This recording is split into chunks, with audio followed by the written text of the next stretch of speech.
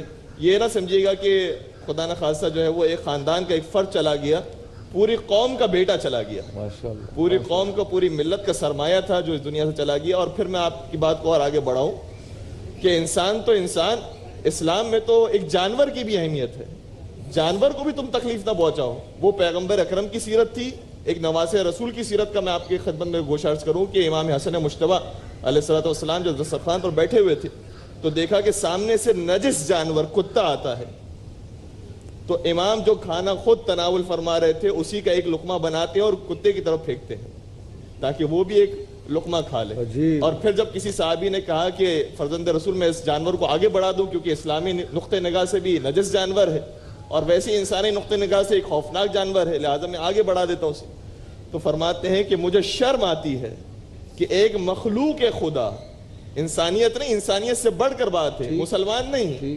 مخلوق خدا میرے سامنے بھوکی موجود ہو اور میں پیٹ بھر کر کھانا کھا لوں، یہ مجھے شرم آتی ہے۔ وہاں انسان نہیں، مسلمان نہیں، نعت خواں، وہ کہ جو پیغمبر کا نام، آل پیغمبر کا نام، اصحاب پیغمبر کا نام پوری دنیا کو سنانے والا تھا، اس کو اپنے ہاتھوں سے مار دیا۔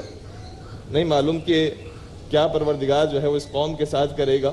پروردگار اس قوم کی ہدایت فرمائے، اس قوم میں علم، معرفت اور عمل کی طرف رغبت کی توفیق عطا فرمائے۔ جی اس میں چھوٹا سا ایک پیغام جی پوری دنیا کو ہاتھ جوڑ کے دینا چاہوں گا۔ جی نبی کریم صلی اللہ علیہ وسلم نے صحابہ سے ایک دفعہ پوچھا کہ من اشقل اولین، پہلی امتوں میں سب سے بڑا بد نصیب کون؟ تو آپ نے جب پوچھا تو صحابہ نے کہا اللہ و رسول عالم، اللہ اور اس کے رسول ہی خوب جانتے ہیں۔